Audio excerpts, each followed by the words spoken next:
Dear student, இப்போ exercise number 2.1ல objective type question பார்க்க போகிறோம். இந்த objective type questionல பாருங்க 6th sum பாரு. The perimeter of the parallelogram whose adjacent side is 6 cm or 5 cm is அப்படின்னு கொடுத்துருக்காங்க.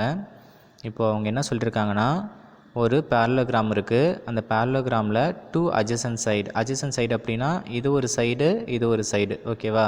அப்போ ரெண்டு adjacent side மட்டும் தான் கொடுத்துருக்காங்க, ஹைட் இதில் கொடுக்கல சரியா. அப்போ ஃபஸ்ட்டு சைடு என்ன கொடுத்துருக்காங்க 6 cm, இன்னொரு சைடு என்ன கொடுத்துருக்காங்க 5 cm. parallelogramல நமக்கு ஆப்போசிட் சைட்ஸை பேரலாக இருக்காங்க அண்ட் ஈக்குவலாகவும் இருக்கும்ல. அப்போ இது 6 cm அப்படின்னா இது எவ்வளோ 6 cm, இது 5 cm அப்படின்னா இது எவ்வளோ 5 cm. இந்த சம்மில் அவங்க என்ன கேட்டிருக்காங்க find the perimeter of the parallelogram. Perimeter அப்படின்னா நமக்கு என்ன ஃபார்முலா சம் ஆஃப் 4 சைட்ஸ். அப்போ இந்த 4 சைடோட வேல்யூஸை நம்ம ஆட் பண்ணோம் அப்படின்னா இதுக்கான ஆன்சர் நமக்கு கிடச்சிரும்.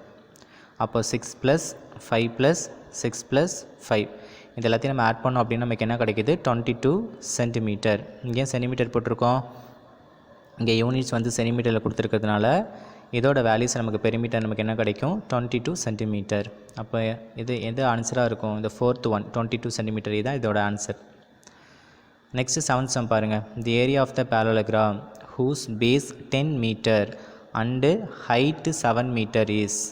ஏரியா ஃபைண்ட் பண்ண சொல்லியிருக்காங்க, parallelogramோட ஏரியா ஃபைண்ட் பண்ண சொல்லிவிட்டு அவங்க என்ன கொடுத்துருக்காங்க பேஸ் கொடுத்துருக்காங்க, ஹைட்டு கொடுத்துருக்காங்க. பேஸ் வந்து 10 மீட்டர், ஹைட் வந்து 7 மீட்டர். நமக்கு என்ன தெரியும் ஏரியா ஆஃப் த parallelogramோட ஃபார்முலா தெரியும் என்ன பேஸ் இன்ட்டு ஹைட்டு. அப்போ பேஸோட வேல்யூஸ் 10, ஹைட்டோட வேல்யூஸ் 7 மல்டிப்ளை பண்ணோம் அப்படின்னா நமக்கு என்ன கிடைக்கும் 70 மீட்டர் ஸ்கொயர். ஏன்னா இதோட யூனிட்ஸ் என்ன கொடுத்துருக்காங்க இந்த சம்மில் மீட்டர். அப்போ 70 மீட்டர் ஸ்கொயர் அப்படின்னு போடலாம், ஆர் ஸ்கொயர் மீட்டர் அப்படின்னு போடலாம், போத் ஆர் சேம். அப்போது ஆப்ஷன் 1 தான் இதுக்கு கரெக்டான ஆன்சராக இருக்கும் 70 square metre. Next 8th some பாருங்கள். இந்த 8th சம்மில் the base of the parallelogram with area is 52 square centimeter and height 4 cm is அப்படின்னு கொடுத்துருக்காங்க. இந்த சம்மில் ஹைட்டு கொடுத்துருக்காங்க, ஏரியா ஆல்ரெடி ஃபைண்ட் பண்ணி கொடுத்துருக்காங்க. நம்ம என்ன ஃபைண்ட் பண்ணணும் பேஸ். பாருங்கள் பேஸ் நமக்கு தெரியாது, ஹைட் வந்து 4 cm, ஏரியா ஆல்ரெடி ஃபைண்ட் பண்ணி 52 ஸ்கொயர் சென்டிமீட்டர் அப்படின்னு கொடுத்துருக்காங்க. சொல்கிறது புரியுதா. இதுக்கு அதே சேம் ஃபார்முலா தான் எடுக்க போகிறீங்க. என்ன area of the parallelogram equal to base into height. Area already find பண்ணி எவ்வளோ கொடுத்துருக்காங்க 52 சென்டிமீட்டர் ஈக்குவல் டு பேஸ் நமக்கு தெரியாது இன்ட்டு ஹைட் எவ்வளோ 4. இப்போ நம்ம பேஸ் தான் இதில் கண்டுபிடிக்க போகிறோம் சரியா. அப்போ இந்த 4 மல்டிப்ளேயில் இருக்கிறது இந்த சைடில் வந்து டிவைடில் மாறிடும் சரிங்களா. இப்போ 52 / 4 ஈக்குவல் டு பி. இதை நம்ம எப்படி கேன்சல் பண்ணலாம் 4 டபுளாலேயே கேன்சல் பண்ணலாம். 1 4 is 4. இந்த 5 எப்படி கேன்சல் பண்ணலாம் 1 4 is 4 கேன்சல் பண்ணலாம். பேலன்ஸ் 1 இந்த 2 பக்கத்தில் போயிடும். அப்போ இது 12 அப்படின்னு நம்ம கால்குலேட் பண்ணிக்கணும். அப்போ 3 4s are 12 அப்படின்னு கிடைக்கும். அப்போ நமக்கு 13 ஈக்குவல் டு பேஸ் அப்படின்னு கிடைக்கும். இதை அரேஞ்ச் பண்ணி இப்படி எழுதிக்கலாம் பேஸ் ஈக்குவல் டு 13 சென்டிமீட்டர். எப்படின்னா ஹைட்டோட யூனிட் சென்டிமீட்டரில் இருக்கிறதுனால பேஸோட யூனிட்டும் சென்டிமீட்டரில் தான் இருக்கும். சொல்கிறது புரியுதா. நெக்ஸ்ட்டு 9th சம் பாருங்கள். இந்த 9th சம்மில் what happens to the area of the parallelogram if the base is increased 2 times and the height is halved. அதாவது ஏரியா ஆஃப் த parallelogramோட ஃபார்முலா நமக்கு ஆல்ரெடி தெரியும்.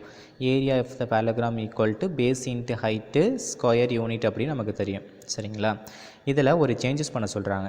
என்ன தெரியுமா, இந்த பேஸ் இருக்குல்ல, இந்த பேஸ் வந்து 2 times வந்து இன்க்ரீஸ் ஆகுது. இந்த ஹைட்டு வந்து ஆஃப் ஆகுது, ஹைட்டு பாதி ஆகுது. அப்போ உனக்கு ஏரியா ஆஃப் த parallelogram என்ன கிடைக்கும் அப்படின்னு கேட்டிருக்காங்க. இப்போ just area of the parallelogram அப்படின்னா base into height square unit இதான். இப்போ அவங்க சொல்கிற சேஞ்சஸ் இஃப் நவ் பேஸ் வந்து 2 times இன்க்ரீஸ் ஆகுது அப்படின்னு சொல்லியிருக்காங்களா. சொல்கிறது புரியுதா. அப்போ 2 times அப்படின்னா இங்கே மல்டிப்ளை 2 இன்ட்டு பேஸ். இங்கே ஓல்டு பேஸ் நமக்கு என்னவா இருக்குது பீன் தானே இருக்குது. அப்போ 2 இன்ட்டு ஓல்டு பேஸ் அப்படின்னு நம்ம ரைட் பண்ணிக்க வேண்டியதுதான். 2 times இன்க்ரீஸ்டு பேஸு புரியுதா. அதே போல் ஹைட்டு நியூ ஹைட்டு இங்கே நம்ம ஃபைண்ட் பண்ணுறதுக்கு என்ன அவங்க என்ன சொல்லியிருக்காங்க ஹைட் இஸ் half அப்படின்னு சொல்லியிருக்காங்க. இப்போ half into old height, half into old height. சொல்கிறது புரியுதா. இப்போது இதை ரெண்டுத்தையும் யூஸ் பண்ணி நியூ ஏரியா நம்ம கண்டுபிடிக்க போகிறோம். இப்போ நியூ ஏரியாவுக்கான ஃபார்முலானா பேஸ் இன்ட்டு ஹைட்டு தானே. பேஸுங்கிறது நமக்கு இங்கே என்ன கொடுத்துருக்கு, 2 இன்ட்டு ஓல்டு பேஸ். ஓல்டு பேஸுங்கிறது என்ன, பி. அப்போ இதோட இது என்ன, 2b அப்படின்னு கிடைக்குமா இந்த இடத்துல. அதே போல் இந்த இடத்துல நமக்கு என்ன கிடைக்கும், ஹைட்டில் half இன்ட்டு ஹைட் அப்படின்னு கிடைக்குமா இந்த இடத்துல. அப்போ இது ரெண்டுத்தையும் மல்டிப்ளை பண்ணோம் அப்படின்னா அது நியூ ஏரியா. அப்போ பேஸ் இன்ட்டு ஹைட்டுங்கிறதுல பேஸ் வந்து நமக்கு என்ன கிடச்சிருக்கு, 2b இன்ட்டு ஹைட் என்ன கிடச்சிருக்கு, half இன்ட்டு ஹெச். சொல்கிறது புரியுதா. இப்போ நம்ம கேன்சல் பண்ண போகிறோம். இந்த 2 கேன்சல் பண்ணிட்டோம் அப்படின்னா ரிமைனிங் நமக்கு என்ன கிடைக்கும், b இன்ட்டு ஹெச் அப்படின்னு கிடைக்கும். சொல்கிறது புரியுதா. b into H square units அப்படின்னு கிடைக்கும். அப்போது ஏரியா ஆஃப் த பேரலோகிராம் வந்து பேஸ் இன்ட்டு ஹைட் அப்படின்ட்டு இருக்கு. அவங்க சொன்ன சேஞ்சஸ், அதாவது பேஸ் வந்து 2 டைம்ஸ் இன்க்ரீஸ் ஆகி 2 டைம்ஸ் வந்து இன்க்ரீஸ் ஆகிட்டு ஹைட் வந்து ஹாஃபாக ஆனாலும் நமக்கு வந்து ஏரியா ஆஃப் த பேரலோகிராம் அதே சேமாக தான் நமக்கு கிடைக்குது. சொல்கிறது புரியுதா. அப்போ இந்த 4 ஆப்ஷனில் நமக்கு எதுவாக ஆன்சராக இருக்கும், ரிமைன்ஸ் த சேம் அப்படின்னு சொல்லிட்டுருக்காங்களா, இதுதான் நமக்கு ஆன்சராக இருக்கும். சொல்லிட்டு தான் அவங்க கொடுத்துருக்கிற கண்டிஷனை யூஸ் பண்ணாலும் நமக்கு ஆன்சர் சேஞ்ச் ஆகலை. ஸோ அப்போது ரிமைன்ஸ் சேம் அப்படிங்கிறது தான் ஆன்சராக இருக்கும். நெக்ஸ்ட்டு 10th சம் பாருங்கள். In a parallelogram the base is 3 times its height. ஒரு சம் நம்ம இது போல் ஆல்ரெடி பார்த்துருப்போம்.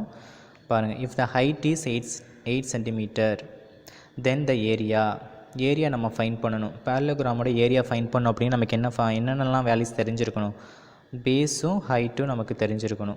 இப்போ பாருங்கள், ஹைட் இஸ் 8 சென்டிமீட்டர். ஹைட்டு வந்து அவனே சொல்லிட்டாங்க 8 சென்டிமீட்டர் அப்படின்ட்டு.